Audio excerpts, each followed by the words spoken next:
നമസ്കാരം. ഞാൻ doctor B Hari, assistant professor, department of zoology, S N college Kollam. 5th semester BSc zoology വിദ്യാർത്ഥികൾക്ക് വേണ്ടിയിട്ടുള്ള symbiotic microbes മൂന്നാമത്തെ ക്ലാസിന്റെ 1ാം ഭാഗമാണ്. ഇന്നത്തെ ക്ലാസ്സിൽ നമ്മൾ ചർച്ച ചെയ്യുന്നത് മൈക്രോബ് ഹ്യൂമൻ ഹോസ്റ്റ് ഇന്ററാക്ഷൻ.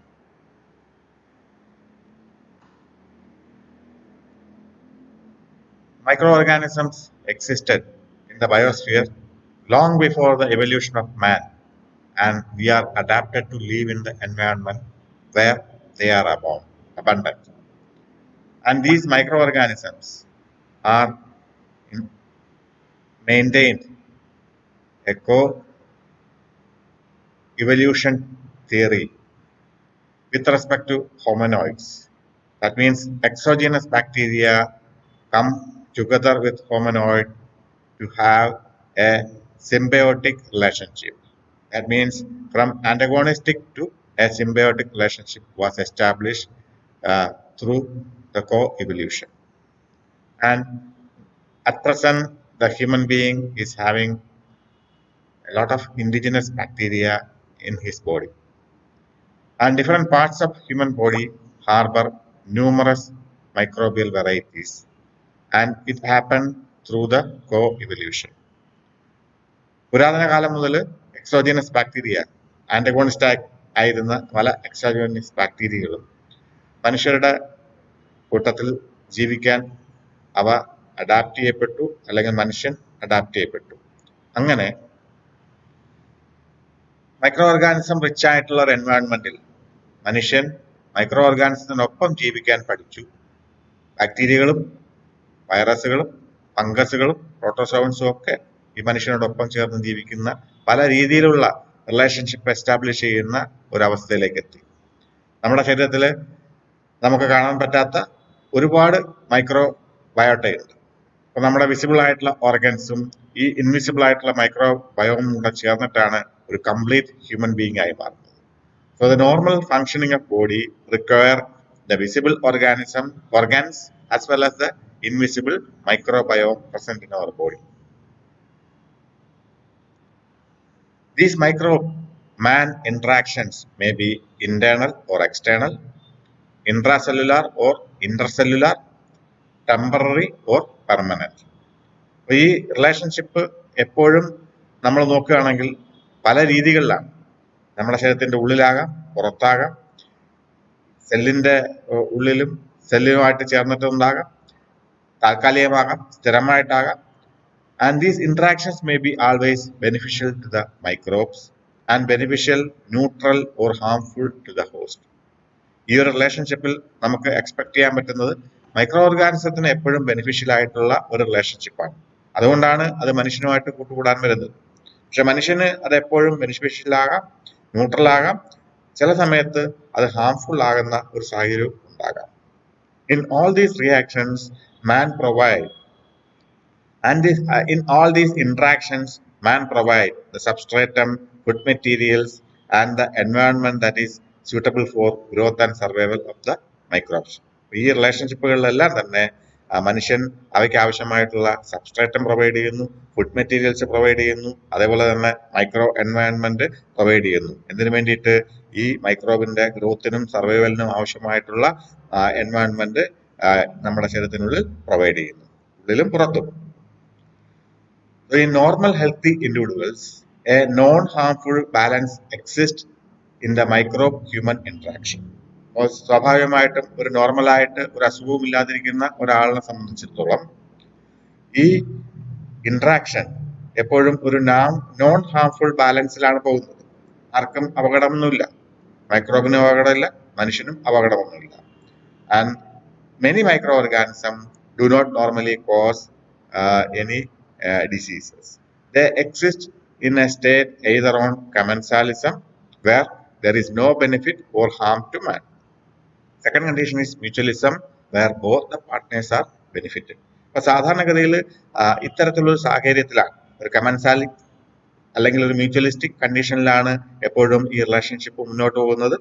കമൻസാലിസ്റ്റിക് കണ്ടീഷനിലാണെങ്കിൽ മനുഷ്യന് ഹാം ഉണ്ടായില്ലെങ്കിൽ പോലും ഈ പറഞ്ഞ പോലെ ബെനിഫിറ്റ് ഉണ്ടാകണമെന്നില്ല, ഹാം ഇല്ലാത്ത രീതിയിൽ മുന്നോട്ട് പോകുന്നു. മ്യൂച്വലിസ്റ്റിക് കണ്ടീഷനിലാണെങ്കിൽ മൈക്രോബിനും മനുഷ്യനും ബെനിഫിറ്റ് ഉണ്ടാകുന്നു.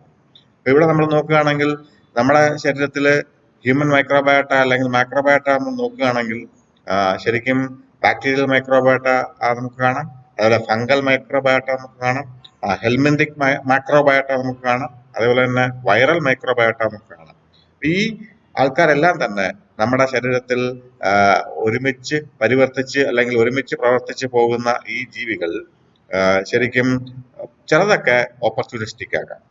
And some of the microbes are opportunistic and they cause infection when the immune system fails or come down due to immune compromising conditions. And harmful microorganisms which can cause infectious diseases are known as pathogens. അപ്പൊ pathogens എന്ന് പറയുന്ന ആ ഒരു term നമുക്ക് എങ്ങനെയാണ് ഉണ്ടാകുന്നതെന്ന് മനസ്സിലാക്കാം. Micro organisms നമുക്ക് disease cause ചെയ്യുന്ന ഇൻഫെക്ഷസ് ഡിസീസ് കോസ് ചെയ്യുന്ന ഒരു സ്റ്റേജിലേക്ക് എത്തുമ്പോൾ നമുക്ക് അവയെ പത്തോജൻസ് എന്ന് പറയാം. നമ്മുടെ ശരീരത്തിൽ കാണപ്പെടുന്ന ചില മൈക്രോ ഓർഗാനിസം നമ്മുടെ ശരീരത്തിന്റെ പ്രതിരോധ ശേഷി കുറയുമ്പോൾ അവ നമുക്ക് അസുഖങ്ങൾ ഉണ്ടാക്കുന്നു. അങ്ങനെയുള്ള ആൾക്കാരെ നമുക്ക് ഓപ്പർച്യൂണിസ്റ്റിക് പത്തോജൻസ് എന്ന് പറയാം. And the pathogenic microbes in man include viruses, bacteria, fungi and protozoans. ഈ കാണുന്ന ആൾക്കാരൊക്കെ നമുക്ക് പതോജനിക് ആയിട്ടുള്ള കണ്ടീഷൻസിലേക്ക് എത്താം. അതേപോലെ തന്നെ ഇവയിൽ പലരും ബാക്ടീരിയയും ഫംഗൽ മൈക്രോബും അതേപോലെ തന്നെ വൈറൽ മൈക്രോബായിട്ടൊക്കെ നോർമലായിട്ട് നമ്മുടെ ശരീരത്തുണ്ടാകാം. പലപ്പോഴും നമുക്ക് അസ്വസ്ഥതകളൊന്നും ഉണ്ടാകാതെ അസുഖങ്ങളൊന്നും ഉണ്ടാക്കാതെ മുന്നോട്ട് ജീവിതം നയിക്കുന്ന നമുക്ക് കാണാം. പക്ഷെ ചില സിറ്റുവേഷൻസിൽ ഈ വൈറസുകളും ബാക്ടീരിയകളും ഫംഗൈയും പ്രോട്ടോസോവൻസും നമുക്ക് ദോഷകരമായ സാഹചര്യങ്ങൾ സൃഷ്ടിക്കുന്നുണ്ട്. അവയെ നമുക്ക് പതോജൻസ് എന്ന് പറയാം. And we can see different kinds of relationship or interactions with the microbes with the human beings. First one is mutualism. And in human body, the large intestine has the largest microbial population. നമ്മുടെ വൻകുടലിലാണ് ഏറ്റവും കൂടുതൽ microbial population establish ചെയ്യപ്പെട്ടിരിക്കുന്നത്. The intestinal microflora is dominated by several bacterial genera including bacteroids, Fusobacterium, Lactobacillus, coliforms, Streptococcus, Bifidobacterium, etc. etc.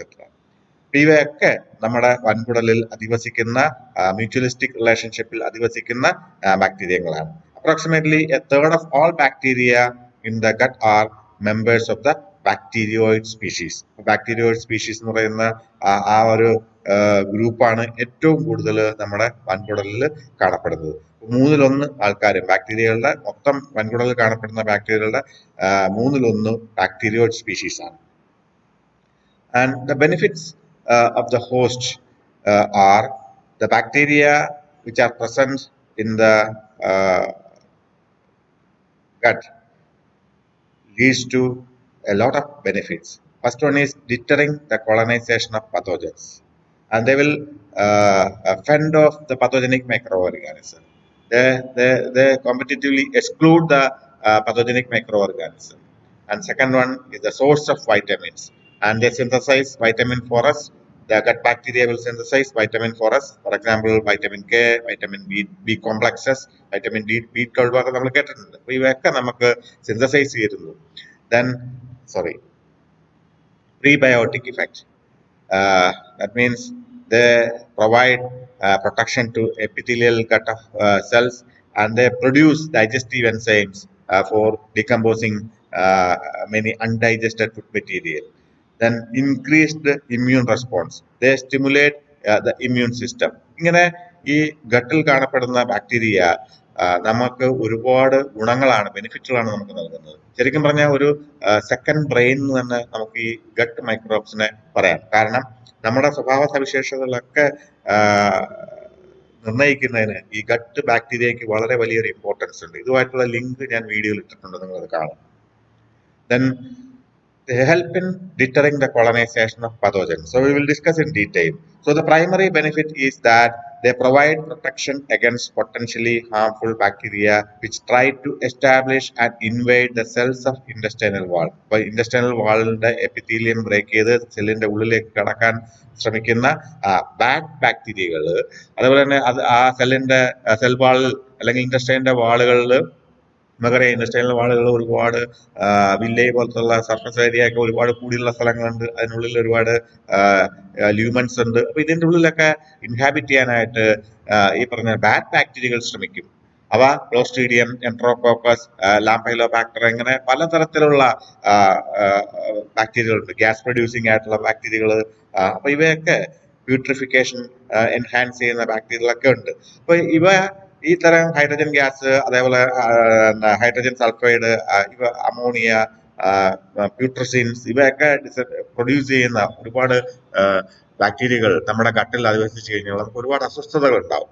മാത്രമല്ല പലതരത്തിലുള്ള infections ഉണ്ടാകാം. അപ്പൊ ഇത്തരത്തിലുള്ള പതോജനിക് ബാക്ടീരിയകളെ, ബാഡ് ബാക്ടീരിയകളെ ഒഴിവാക്കാനായിട്ട് നമ്മുടെ ഗട്ടിനുള്ളിൽ ഇൻഹാബിറ്റ് ചെയ്യുന്ന ഗുഡ് ബാക്ടീരിയകൾ, for example bifidobacterium, escherichia coli, lactobacillus, ഇവരൊക്കെയാണ് നമ്മുടെ ഗട്ടിനെ ഈ ഒരു കോളനൈസേഷൻ ഓഫ് പതോജൻസിൽ നമ്മളെ രക്ഷിക്കുന്നത്.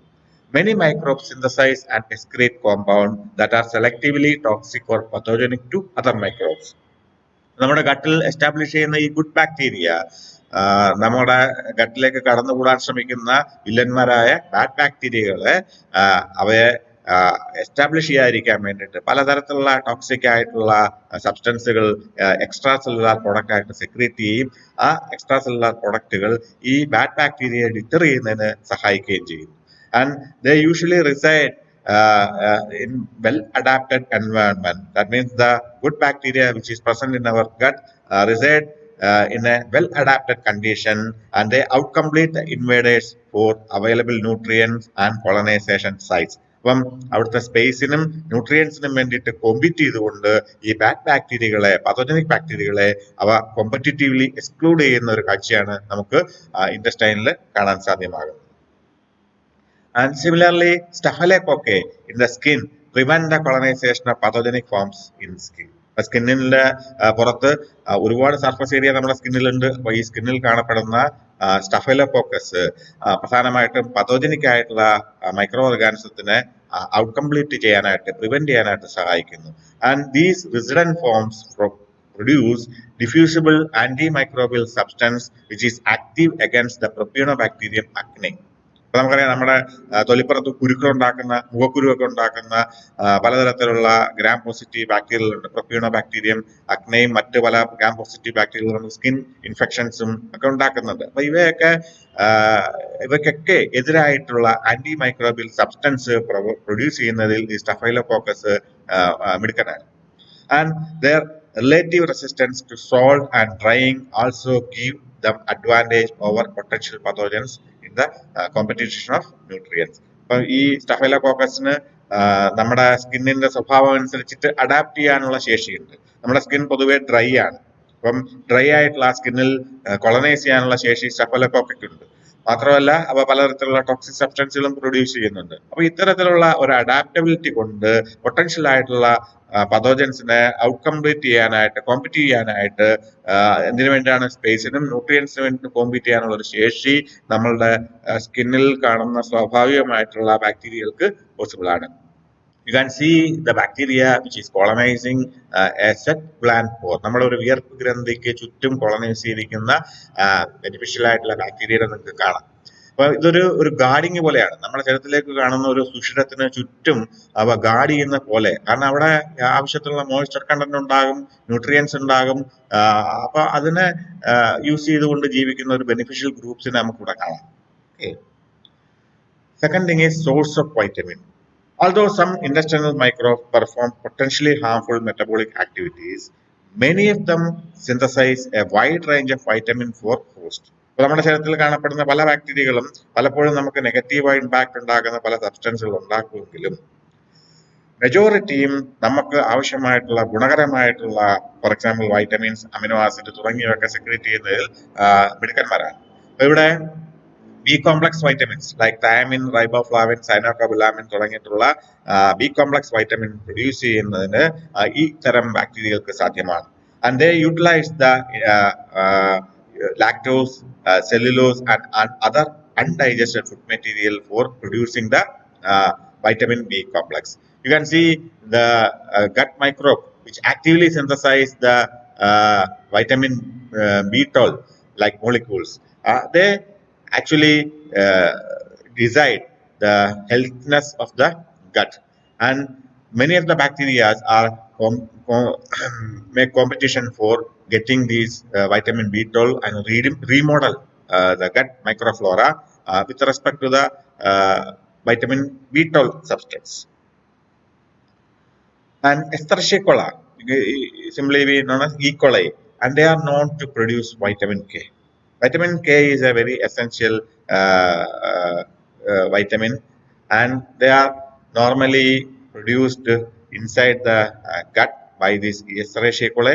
We can get dietary vitamin K from many sources, but it should be strictly adherent to the natural environment conditions. That means when the animals eat the natural grasses, or they will accumulate this vitamin K in their body fat or body reserve. For example, egg yolk, the butter, which is obtained from the chicken and the cattle which feed on natural grasses, not on artificial food. They accumulate vitamin K. അപ്പോൾ അതാണ് ഇതിന്റെ ഒരു പ്രത്യേകത. അപ്പൊ ഇത്തരത്തിൽ നമുക്ക് നമ്മുടെ dietary അല്ലാതെ തന്നെ നമ്മുടെ ശരീരത്തിനുള്ളിൽ വൈറ്റമിൻ കെ പ്രൊഡ്യൂസ് ചെയ്യാനായിട്ട് നമ്മളെ സഹായിക്കുന്ന ഒരു ബാക്ടീരിയയാണ് ഈ coli. Similarly, Klebsiella pneumoniae. You can see the Klebsiella pneumoniae. They inhabit the anaerobic conditions in the intestine, and they help in fixing the nitrogen. And these bacteria are also having many negative impact when they are present in other areas like lungs. They will cause many serious diseases that we will discuss in the next slide. And the ingestion of oral antibiotics may destroy the microbial population, resulting vitamin deficiency and other adverse health effects on the host. അപ്പോൾ പ്രധാനമായിട്ടും നമ്മൾ പല അസുഖങ്ങൾക്ക് വേണ്ടിയിട്ടും നമ്മൾ antibiotics കഴിക്കാറുണ്ട്. ഇങ്ങനെ കഴിക്കുന്ന ആന്റിബയോട്ടിക്സ് നമ്മുടെ ശരീരത്തിലെത്തുന്ന പതോജൻസിന്റെ ഗ്രോത്തിനെ തടയുന്നതോടൊപ്പം തന്നെ, അവയെ കില്ല് ചെയ്യുന്നതോടൊപ്പം തന്നെ നമ്മുടെ ശരീരത്തിലുള്ള കംപ്ലീറ്റ് ബെനിഫിഷ്യൽ ബാക്ടീരിയകളെയും, പ്രത്യേകിച്ച് ഈ ആന്റിബയോട്ടിക്കിനോട് സെൻസിറ്റിവിറ്റി ഉള്ള കംപ്ലീറ്റ് ബെനിഫിഷ്യൽ ബാക്ടീരിയകളെ കില്ല് ചെയ്യാനുള്ള സാധ്യതയുണ്ട്. അതുകൊണ്ട് തന്നെ നമ്മുടെ ശരീരത്തിലെ നമുക്ക് ആവശ്യമായിട്ടുള്ള വൈറ്റമിനും മറ്റ് മെറ്റീരിയൽസും ഒക്കെ പ്രൊവൈഡ് ചെയ്യുന്ന കംപ്ലീറ്റ് മൈക്രോബിയൽ ഫ്ലോയും ഡിസ്ട്രക്ട് ചെയ്യപ്പെടും. അപ്പോൾ നമുക്ക് വൈറ്റമിൻ ഡെഫിഷ്യൻസി ഉണ്ടാകാറുണ്ട്. അപ്പോൾ ആന്റിബയോട്ടിക് ട്രീറ്റ്മെന്റ് എടുക്കുന്ന ആൾക്കാർക്ക് ഡോക്ടേഴ്സ് വൈറ്റമിൻ ഡെഫിഷ്യൻസി ഉണ്ടാകാതിരിക്കാനുള്ള ടാബ്ലറ്റുകൾ നൽകാറുണ്ട്. അതേപോലെ തന്നെ റീസെന്റ് ആയിട്ടുള്ള ഇന്നോവേഷൻ എന്ന് പറഞ്ഞു കഴിഞ്ഞാൽ ഈ ആന്റിബയോട്ടിക് ടാബ്ലറ്റിനോടൊപ്പം തന്നെ ധാരാളം ബെനിഫിഷ്യൽ ബാക്ടീരിയകളുടെ സ്പോറുകൾ കൂടെ ചേർന്നിട്ടുള്ള ടാബ്ലറ്റ്സ് ആണ് ഇപ്പോൾ നൽകുന്നത്.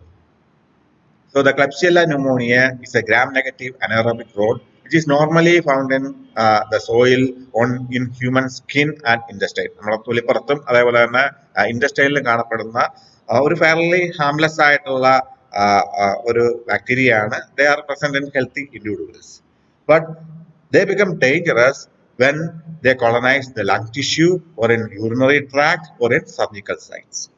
ഇവ നോർമലി ഇരിക്കേണ്ട സ്ഥലത്ത് നിന്ന് ഡിസ്ലൊക്കേറ്റ് ചെയ്ത് ഇവ നമ്മളുടെ ശരീരത്തിൽ തന്നെയുള്ള മറ്റ് സ്ഥല ഭാഗങ്ങളിലേക്ക് മാറുകയാണെങ്കിൽ, അതെവിടേക്കാണ്? ലങ്ങിലേക്ക്, യൂറിനറി ട്രാക്റ്റിലേക്ക്, അതേപോലെ തന്നെ ശരീരത്തിൽ ഉണ്ടാകുന്ന മുറിവുകളിലേക്കും സർജിക്കൽ ഇൻസിഷനിലേക്കും ഒക്കെ മാറുകയാണെങ്കിൽ അത് പ്രശ്നങ്ങൾ ഉണ്ടാക്കാം. അതേപോലെ തന്നെ they will cause issues in immunocompromised individuals. ഇമ്മ്യൂണോകോംപ്രമൈസ്ഡ് ഇൻഡിവിഡ്വൽസ് ജന്മനാ തന്നെ ഇമ്മ്യൂണിറ്റി പ്രശ്നങ്ങളുള്ള ആൾക്കാർ, അതേപോലെ തന്നെ ഓർഗൻ ട്രാൻസ്പ്ലാന്റേഷൻ കഴിഞ്ഞ് ഇമ്മ്യൂണിറ്റി കോംപ്രമൈസ് ചെയ്ത് ഇമ്മ്യൂണിറ്റി കുറയ്ക്കുന്നതിന് ആവശ്യമായിട്ടുള്ള ഇമ്മ്യൂണോ സപ്രസന്റ് ആയിട്ടുള്ള മരുന്നുകൾ കഴിക്കുന്ന ആൾക്കാരിൽ, അതേപോലെ തന്നെ high level of antibiotic resistance ഉള്ള അവസ്ഥകളിലും ഈ പറഞ്ഞ ക്ലെബ്സിയെല്ല ന്യൂമോണിയെ നമ്മുടെ ശരീരത്തിൽ പ്രശ്നങ്ങൾ ഉണ്ടാക്കും. And transmission is from person to person contact and through surfaces. നമുക്ക് ഇപ്പോഴ് കൊറോണ ബാധ ഉണ്ടാകുന്ന അതേ മോഡിൽ തന്നെ ഇത്തരത്തിൽ ക്ലെബ്സിയെല്ല ന്യൂമോണിയ പ്രശ്നങ്ങൾ ഉണ്ടാകാം. Normally it will not cause many problems, but if we maintain hand hygiene and through terminal cleaning protocols, we can avoid the Klebsiella pneumoniae.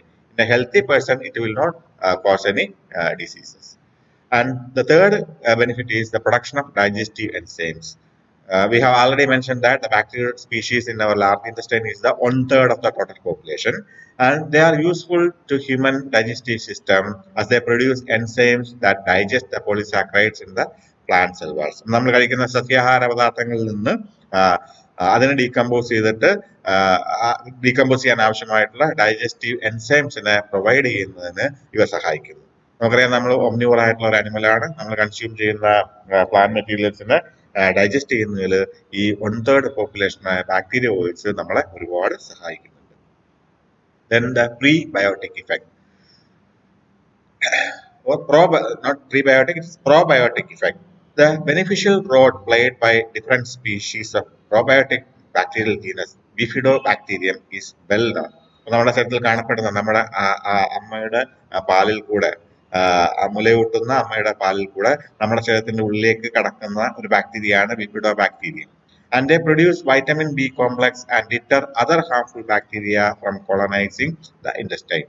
ഇത് നമുക്ക് ഒരുപാട് ബെനിഫിറ്റ് നൽകുന്ന ബാക്ടീരിയയാണ്. പ്രധാനമായിട്ടും വൈറ്റമിൻ ബി കോംപ്ലക്സ് പ്രൊവൈഡ് ചെയ്യുന്നു. അതേപോലെ തന്നെ ഇൻഡസ്റ്റൈനുള്ളിൽ മറ്റ് പത്തോജനിക് ആയിട്ടുള്ള ബാക്ടീരിയൽ ഫോം, ഹാംഫുൾ ബാക്ടീരിയൽ ഫോമുകൾ ഉണ്ടാകാതെ കൊളനൈസ് ചെയ്യാൻ സഹായിക്കുന്നു.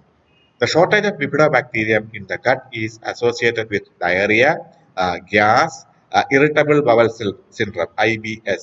അങ്ങനെ പല ഇൻഡസ്റ്റൈനൽ അലൈൻമെന്റ്സിനും കാരണമാകുന്ന ഒരവസ്ഥയിലേക്ക് എത്തും. എന്താണ്? ബിഫിഡോബാക്ടീരിയയുടെ ഷോർട്ടേജ്. അപ്പൊ നമ്മുടെ ഡയറ്റിൽ പ്രോപ്പറായിട്ട് ഈ ബിഫിഡോബാക്ടീരിയ ഉണ്ടാകണം, ഇല്ലെങ്കിൽ ഉണ്ടാകുന്ന പ്രശ്നങ്ങളാണ്. കാരണം ബിഫിഡോബാക്ടീരിയക്ക് പ്രോബയോട്ടിക് ഇഫക്റ്റ് ഉണ്ട്. നമ്മുടെ ശരീരത്തിൽ നമ്മൾ നേരത്തെ പറഞ്ഞു, എസ്ത്രേഷ്യ കൊള, ക്ലോസ്ട്രീഡിയം തുടങ്ങിയിട്ടൊക്കെ നമ്മുടെ ശരീരത്തിൽ ഉണ്ടാകും.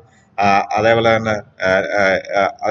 എൻട്രോകോക്കസ് ഫീക്കാലിസ്, ലാക്ടോബാസിലസ് ഒക്കെ ഉണ്ടാകും. ഇവയിൽ എസ്ട്രേഷ്യ കൊളയും ലാക്ടോബാസിലസും ആണ് ഒരു പ്രീബയോട്ടിക് ഇഫക്റ്റ്, പ്രോബയോട്ടിക് ഇഫക്റ്റ് കാരണമാകുന്നത്. അതേപോലെ ആ ഒരു രീതിയിൽ കാണപ്പെടുന്ന ബാക്ടീരിയയാണ് ബിഫിഡോബാക്ടീരിയം.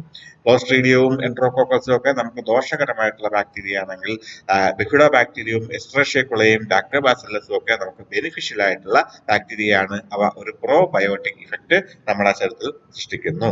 നമ്മുടെ വയറിന്റെ ഒരു നല്ല രീതിയിലുള്ള പ്രവർത്തനത്തിന്, അസുഖകരമായിട്ടുള്ള പ്രശ്നങ്ങളൊക്കെ ഒഴിവാക്കി, നമുക്കറിയാം ഗ്യാസ് ഫോർമേഷൻ, എന്ത് ആഹാരം കഴിച്ചു കഴിഞ്ഞാലും വയറിളകി പോവുക, അതേപോലെ തന്നെ ആഹാരം കഴിച്ചാൽ ഉടൻ തന്നെ ടോയ്ലറ്റിൽ പോകണമെന്ന് തോന്നുക, അതേപോലെ കഴിച്ച ആഹാരം വയറ്റിനുള്ളിൽ ഭയങ്കരമായ ഗ്യാസ് പ്രശ്നങ്ങൾ ഉണ്ടാക്കി വയറുവേദനയും മറ്റ് ഇഷ്യൂസും മാനസികമായിട്ടും ശാരീരികമായിട്ടുള്ള ഒരുപാട് പ്രശ്നങ്ങൾ ഉണ്ടാക്കുന്ന ഒരു സാഹചര്യമൊക്കെ ഒഴിവാക്കുന്നതിൽ ഇത്തരത്തിലുള്ള പ്രോബയോട്ടിക് ആയിട്ടുള്ള ബാക്ടീരിയകൾ ഏതൊക്കെയാണ്?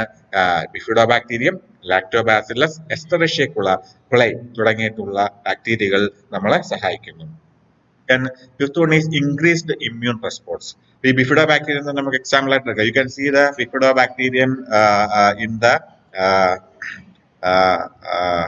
normal gut, and they are providing increased immune response to human being.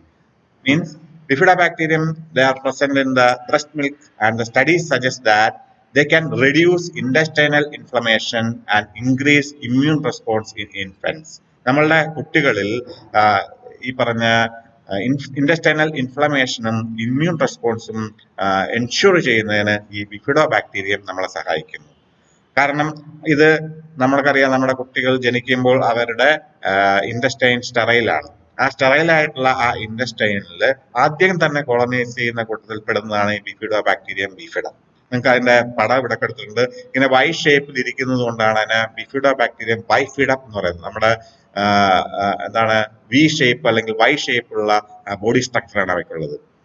നമ്മൾ മുലപ്പാൽ കുടിക്കുന്ന അല്ലെങ്കിൽ മുലപ്പാലിൽ കാണപ്പെടുന്ന ഒളിഗോസാക്രൈഡ്സ് ചേർന്ന് കുടിക്കുന്ന ആഹാരം കഴിക്കുന്ന ഒരു കുട്ടിയുടെയും അത് കഴിക്കാത്ത ഒരു കുട്ടിയുടെയും നമ്മൾ ഇൻഡസ്റ്റൈനിൽ നോക്കുകയാണെങ്കിൽ വളരെ ഇംപ്രൂവ്ഡ് ആയിട്ടുള്ള ഒരു മൈക്രോബയോമാണ് ശരിക്കും ഈ മുലപ്പാൽ കുടിക്കുന്ന അല്ലെങ്കിൽ മുലപ്പാലിൽ നിന്ന് ലഭ്യമായ ഒളിഗോസാക്രൈഡ്സ് പ്രസന്റ് ആയിട്ടുള്ള ഒരു ആഹാരം കഴിക്കുന്ന കുഞ്ഞിൻ്റെത്.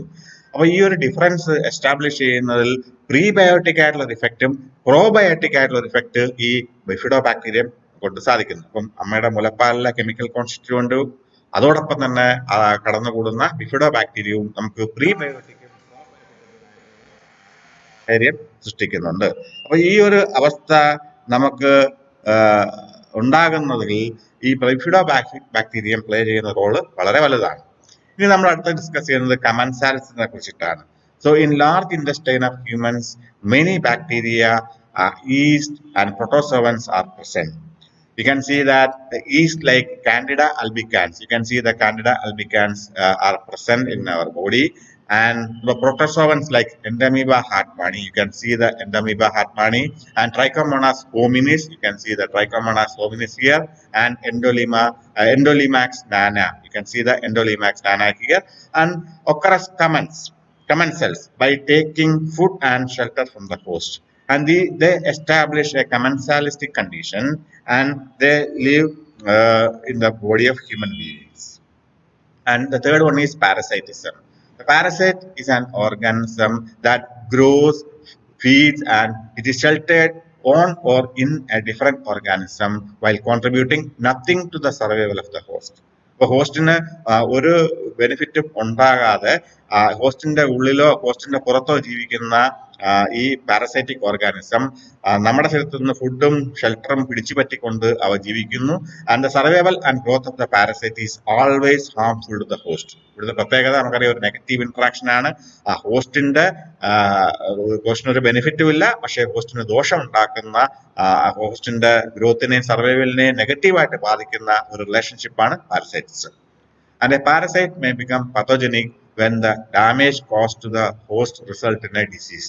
അപ്പം ഈ പാരസൈറ്റ് കൊണ്ട് ഒരു അസുഖകരമായിട്ടുള്ള അവസ്ഥ എത്തുമ്പോൾ, ഒരു ഡിസീസ്ഡ് കണ്ടീഷൻ എത്തുന്നത് എങ്ങനെയാണ്? ഈ പാരസൈറ്റ് പതോജനിക് കണ്ടീഷൻസ് നമ്മുടെ ശരീരത്തിൽ സൃഷ്ടിക്കുകയും അതുവഴി ഡാമേജുകൾ ഉണ്ടാകുകയും ഈ ഡാമേജ് ഒരു ഡിസീസ്ഡ് കണ്ടീഷനിലേക്ക് എത്തുമ്പോൾ നമുക്ക് ഗുരുതരമായിട്ടുള്ള നമ്മളുടെ സർവൈവലിനെ ക്വസ്റ്റ്യനബിൾ ആകുന്ന ഒരു സാഹചര്യം ഉണ്ടാകാം. ഇനി നമ്മൾ ഏതൊക്കെ തരം പാരസൈറ്റുകൾ ഉണ്ടെന്ന് നോക്കിക്കഴിഞ്ഞാൽ സെല്ലുലാർ ലെവൽ ലിവിങ് ആയിട്ടുള്ളതും അസെല്ലുലാർ നോൺ ലിവിങ് ആയിട്ടുള്ള പലതരം ഏജന്റുകൾ നമ്മുടെ ശരീരത്തിൽ പാരസൈറ്റിക് ഇഷ്യൂസ് ഉണ്ടാകുന്നു.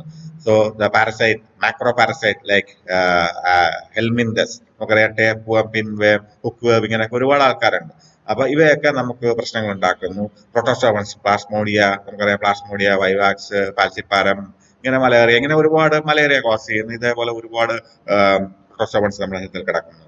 ദെൻ ഫഞ്ചൈ, പലതരത്തിലുള്ള ഫഞ്ചൈകൾ നമ്മുടെ ശരീരത്തിലുണ്ട്. അത്ലറ്റിക് ഫുഡ്സ് തുടങ്ങി പല സൈനസ് ഇഷ്യൂസ് ഉണ്ടാക്കുന്ന പലതരത്തിലുള്ള ഫഞ്ചൈകളുണ്ട്. ദെൻ പ്രൊകാരിയോട്ടിക്സ് ലൈക്ക് ബാക്ടീരിയ, ഒരുപാട് ബാക്ടീരിയൽ ഡിസീസുകൾ നമുക്ക് ഉണ്ടാക്കുന്നു. ലെപ്രസി, ന്യൂമോണിയ, ഇങ്ങനെയൊക്കെയുള്ള ഒരുപാട് അവസ്ഥകൾ ഉണ്ടാക്കുന്ന ബാക്ടീരിയകൾ ഉണ്ട്. ഇതുകൂടാതെ എസെല്ലുലാർ നോൺ ലിവിങ് ആയിട്ടുള്ള വൈറസുകൾ, നമുക്കറിയാം HIV, എയ്ഡ്സ്, മീസിൽസ്, കൊറോണ, ഇങ്ങനെയൊക്കെയുള്ള ജീവികൾ. അതേപോലെ പ്രിയോൺസ് ശരിക്കും പറഞ്ഞു കഴിഞ്ഞാൽ ചില പ്രോട്ടീൻ തന്മാത്രകൾ പോലെ ജീവിക്കുന്ന, ജീവൻ ഉണ്ടെന്ന് പറയാൻ പറ്റില്ല. അപ്പം ഇത് കോസ് ചെയ്യുന്നത് CJ ഡിസീസ് എന്ന് പറയുന്ന ഒരു ന്യൂറോ ഡീജനറേറ്റീവ് ആയിട്ടുള്ള ഒരു ഡിസീസ്, വളരെ സീരിയസ് ആയിട്ടുള്ള ഒരു കണ്ടീഷനാണ്. ഒരു നോർമൽ പോപ്പുലേഷനിൽ ഒരു 10 ലക്ഷത്തിൽ ഒരാൾക്ക് ഈ അവസ്ഥ ഉണ്ടാകാം. അമേരിക്കയിലൊക്കെ ഉണ്ടാകുന്ന, ഒരു വർഷത്തിനുള്ളിൽ ഇത് ഇൻഫെക്ഷൻ ഉണ്ടായി കഴിഞ്ഞു കഴിഞ്ഞാൽ ഒരു വർഷത്തിനുള്ളിൽ തന്നെ മരണം സംഭവിക്കുന്ന ഒരു സാഹചര്യമാണ്. നമ്മളെ തലച്ചോറ് സ്പോഞ്ച് പോലെയായി മാറുന്ന, നമ്മൾ സാധാരണ ശ്വാസകോശമാണ് സ്പോഞ്ച് പോലെ എന്ന് പറഞ്ഞെങ്കിൽ തലച്ചോറ് സ്പോഞ്ച് പോലെയാക്കി മാറ്റി ഈ മനുഷ്യനെ ഇല്ലായ്മ ചെയ്യുന്ന ഒരു അസുഖമാണ് C. Jacob disease. ഇത് ഈ പാരസൈറ്റിസം നമുക്കറിയാം, when we have infection, when the pathogenic parasite is growing and multiplying on us. മനസ്സിലായി, നമ്മുടെ ശരീരത്തിന്റെ ഉള്ളിലോ പുറത്തോ അവ മൾട്ടിപ്ലൈ ചെയ്യുന്നു. ഇങ്ങനെ മൾട്ടിപ്ലൈ ചെയ്ത് ആ ഒരു ഇൻഫെക്ഷ്യസ് കണ്ടീഷനിലെത്തുന്നു. നമ്മുടെ ശരീരം അവയ്ക്കെതിരെ പ്രൈമറി, സെക്കൻഡറി ഇമ്മ്യൂൺ റെസ്പോൺസുകളൊക്കെ ഉണ്ടാക്കുന്നുണ്ട്. സാധാരണഗതിയിൽ നോർമൽ ആയിട്ടുള്ള ഒരു ബാക്ടീരിയൽ ഫ്ലോറ, നമ്മുടെ ശരീരത്തിലുള്ള ബാക്ടീരിയൽ ഫ്ലോറ പലപ്പോഴും ഒരു ഓപ്പർച്യൂണിസ്റ്റിക് പത്തോജനിക് കണ്ടീഷൻസിലേക്ക് വരാം. അപ്പൊ അവയ്ക്ക് എക്സാമ്പിൾ ആയിട്ട് നമുക്ക് പറയാൻ പറ്റുന്നതാണ് staphylococcus aureus, staphylococcus pneumoniae, haemophilus influenzae, E coli. ഇവയൊക്കെ നമ്മുടെ ശരീരത്തിൽ നോർമലായിട്ട് കാണുകയും ചില കണ്ടീഷൻസിൽ, പ്രത്യേകിച്ച് നമ്മുടെ ശരീരം ഇമ്മ്യൂൺ കോംപ്രമൈസ് ചെയ്യുന്ന കണ്ടീഷൻസിൽ അവ ഓപ്പർച്യൂണിസ്റ്റിക് പത്തോജനായി മാറുന്നു.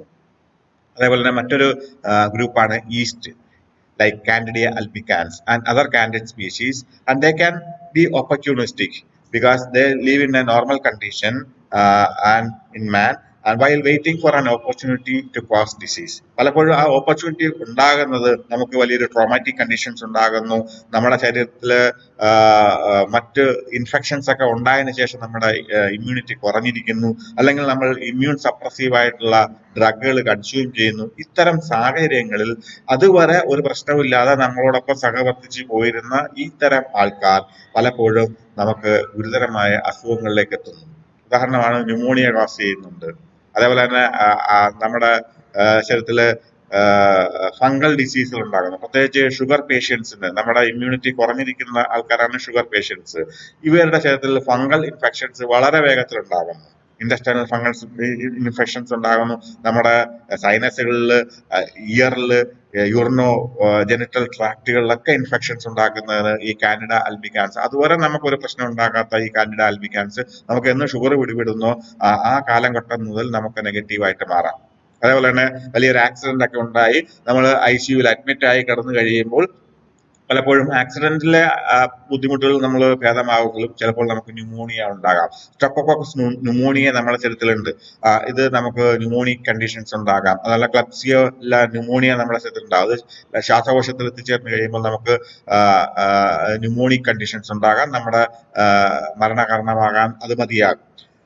അപ്പോൾ ഇത്തരത്തിൽ പാരസൈറ്റിക് ആയിട്ടുള്ള ജീവികളിൽ പലതും ഓപ്പർച്യൂണിസ്റ്റിക് ആയിട്ടുള്ള പത്തോജൻസ് ആകാം. അപ്പൊ നമ്മുടെ ഇന്നത്തെ ഈ ക്ലാസ് ഇവിടെ അവസാനിപ്പിക്കാം. ഇതിന്റെ രണ്ടാം ഭാഗം നമുക്ക് കണ്ടിന്യൂ ചെയ്യാം. അവിടെ നമ്മൾ മനുഷ്യന്റെ നോർമൽ മൈക്രോബുകൾ, human microbiota on various organs ആണ് നമ്മുടെ അടുത്ത class. Thank you very much.